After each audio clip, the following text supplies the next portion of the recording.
Walters. I am here at Seoul World Cup Stadium along with Matthew Binns and Paul Neat. Gentlemen, you were both right. We were all kind of right in a way.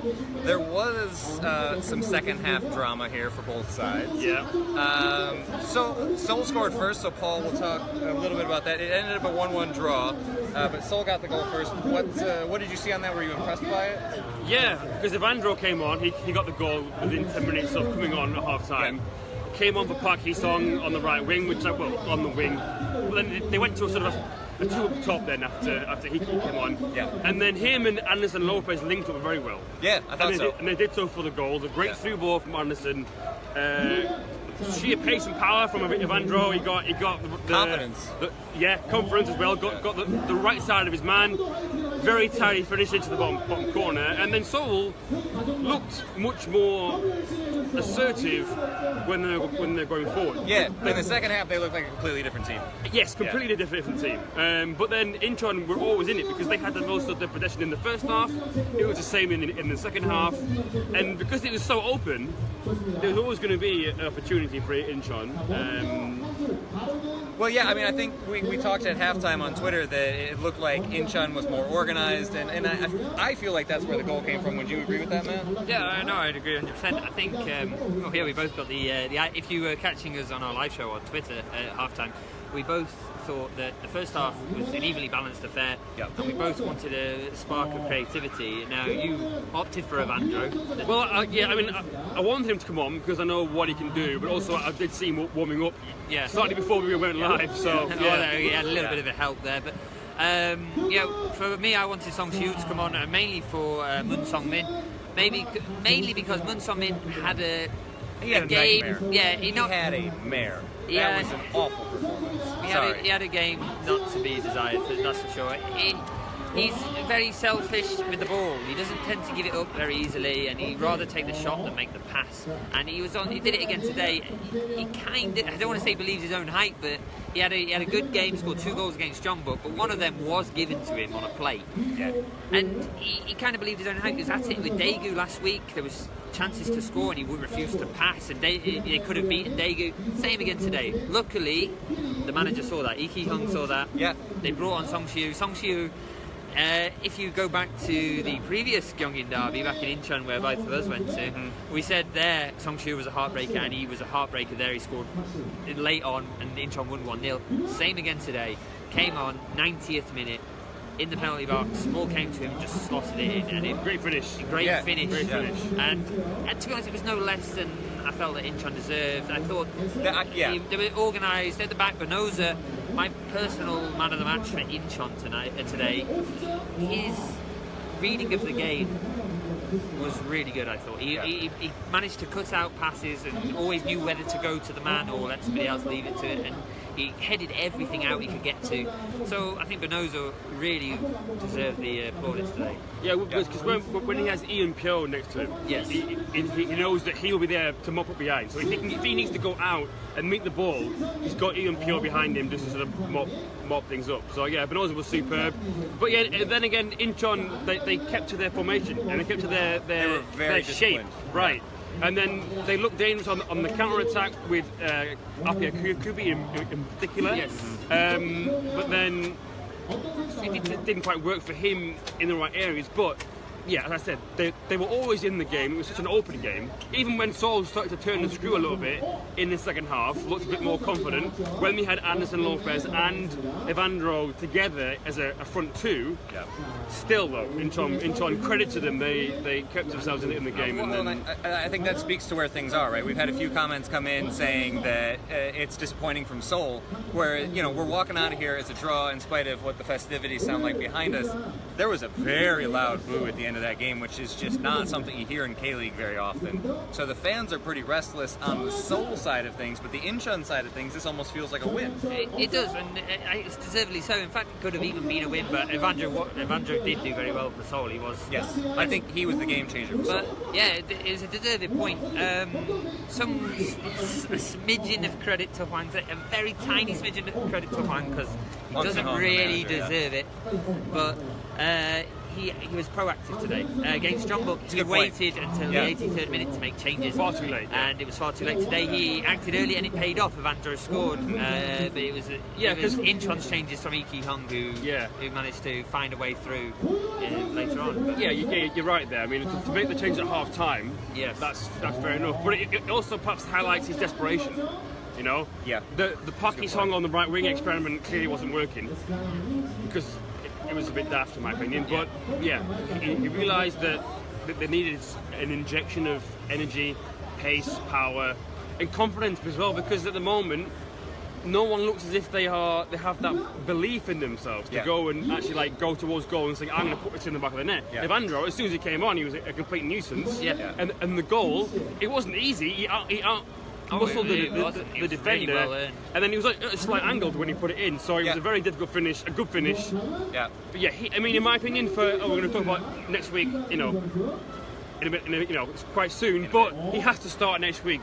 Against Seoul Blue Wings, has to. Yeah, he was good for Daegu, and I think Hwang needs to. I mean, he has been injured. He has been injured, yeah. I mean, obviously, perhaps if his hamstring wasn't,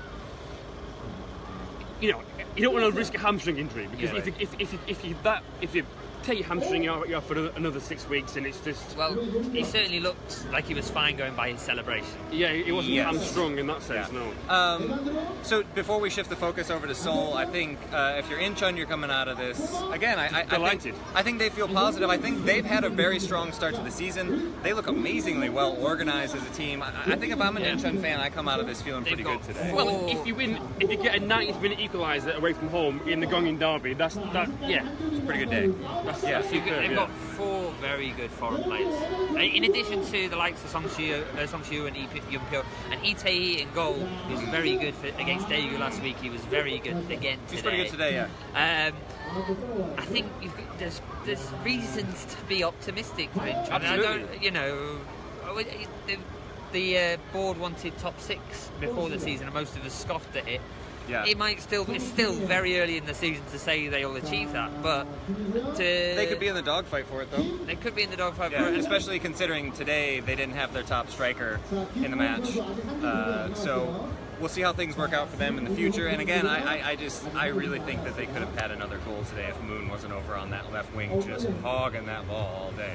But that's from the Incheon side of things. From the Seoul side of things, we talked pregame that they really need some motivation going into the super match. They didn't really get that today. Well, I mean, the second half performance will give them some belief because it was better. It was much better. But if Hwang doesn't go for Evandro to start next week, then you have to start asking questions about his team selection again. The yes and no. I see what you mean. They didn't get the win that they perhaps needed, but the second half performance was better. I think what we had, something you brought up in the second half, the lowering of expectations. Yes. Not to discredit Incheon, fully deserved point today. They played some great football and they're a much improved team from last season. Yeah.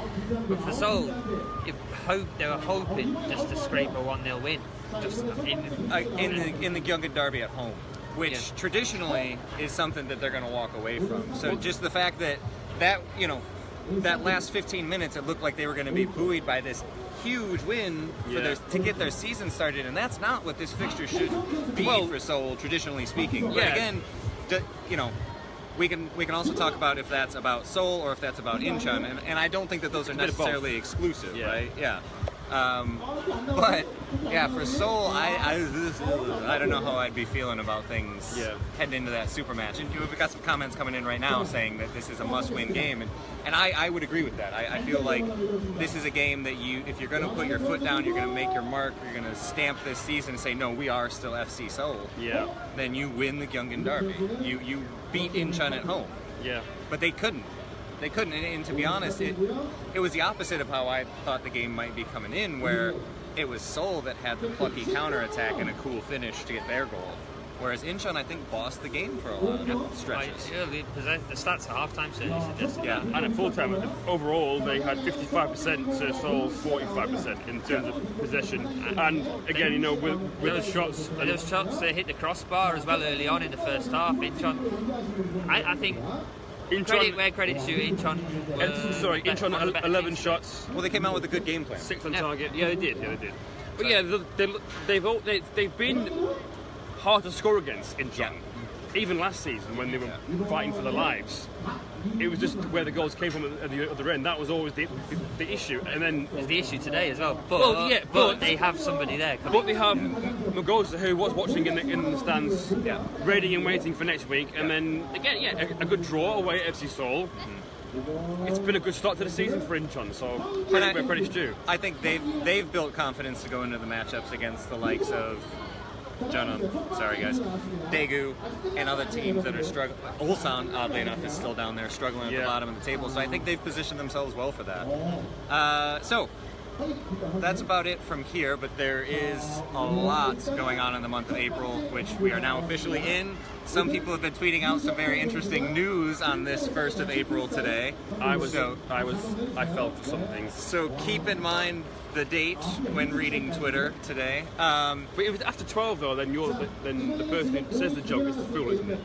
Yeah, but it was before 12, the one you felt. The one I fell for was before 12, but from now, I think everybody's safe.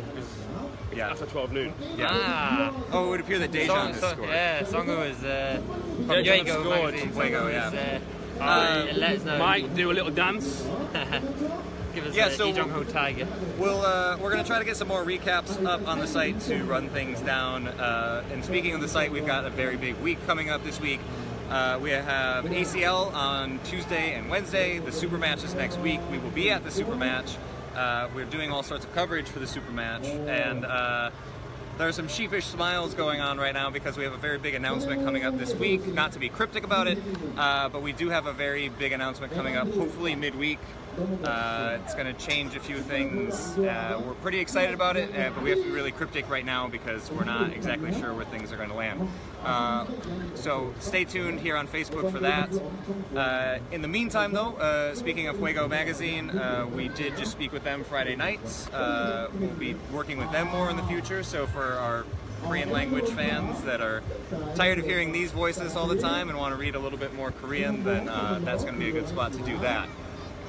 But we'll leave things a bit cryptic and say that it's a big week coming up, and I think we'll leave things there. I think our wry smiles are saying everything, really, but no, it might be good news. It might be. But anyway, as far as K1, K2, anything that happened this weekend, anything that happened here, any Seoul fans that want to vent about this, your thoughts on the team's performance, any Incheon fans that want to do a little dance in GIF formation, and yes, I say GIF, not GIF, in the comments below. Too. Yeah, that's because you're a human being. Anyway, we're going to get out of here, so leave your comments below, and we'll have full coverage of the ACL, K-League 1 and K-League 2 coming up on the site this week. Thanks for watching. Hey, thanks so much for watching. If you liked the video and you want to see some of these in the future, go ahead and click subscribe by hitting the button here, and you can see these faces in the future. Thanks for watching.